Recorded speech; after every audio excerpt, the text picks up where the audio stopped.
Shalom Aleichem à toutes et à tous. Sur le mont Sinaï, Dieu communique à Moshe les lois de la Shemitah, la terre d'Israël qui doit être en repos durant tous les 7 ans.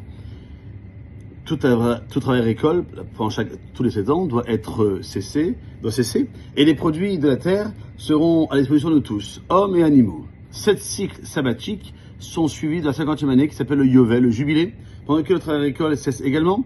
Tous les esclaves sont remis en liberté et toutes les propriétés terriennes de la terre d'Israël qui ont été vendues retournent à leurs propriétaires originaux. Et Dieu promet des bénédictions et la sécurité à celui qui respectera les lois de la Shemitah et du Yovel. Et la Torah nous précise que pour celui qui respectera scrupuleusement les lois de la Shemitah, la terre donnera son fruit.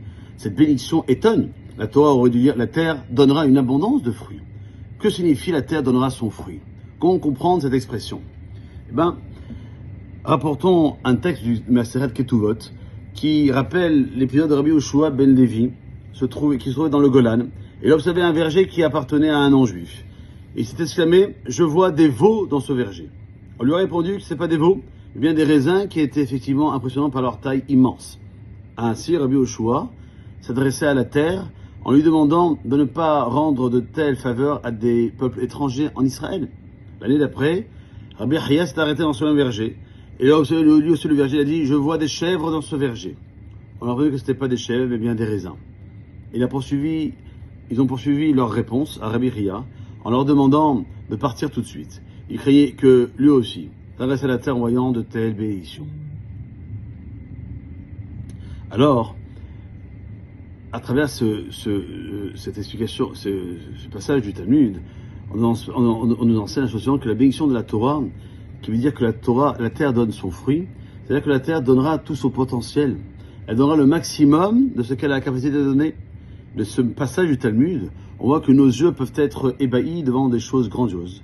Rabbi Chia s'est exclamé sur les fruits de la taille d'une chèvre. Il ne savait pas que l'année précédente, ces fruits avaient la taille d'un veau. On peut retenir un grand enseignant chez un ami. Nos jugements sont souvent trompés par ce que nous voyons. Prenons l'exemple d'un enfant qui obtient 15 sur 20 à un examen. Cela peut sembler grandiose aux yeux de l'élève et des parents.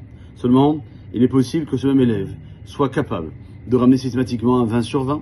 Ainsi, nous devons prier Hachem pour que nous puissions donner notre fruit, c'est-à-dire le maximum de notre potentiel. C'est un principe fondamental pour servir Dieu de la meilleure façon. Hachem promet la chose à celui qui respecte les lois de la Shemitah. Il leur dit, ne t'inquiète pas, même après la Shemitah, ta terre donnera le maximum de son potentiel. Un homme qui sert Dieu dans la Emunah ne sera jamais lésé. Alors, voilà ce qui nous attend en quelques jours de la fête de Shavuot. Bonne journée.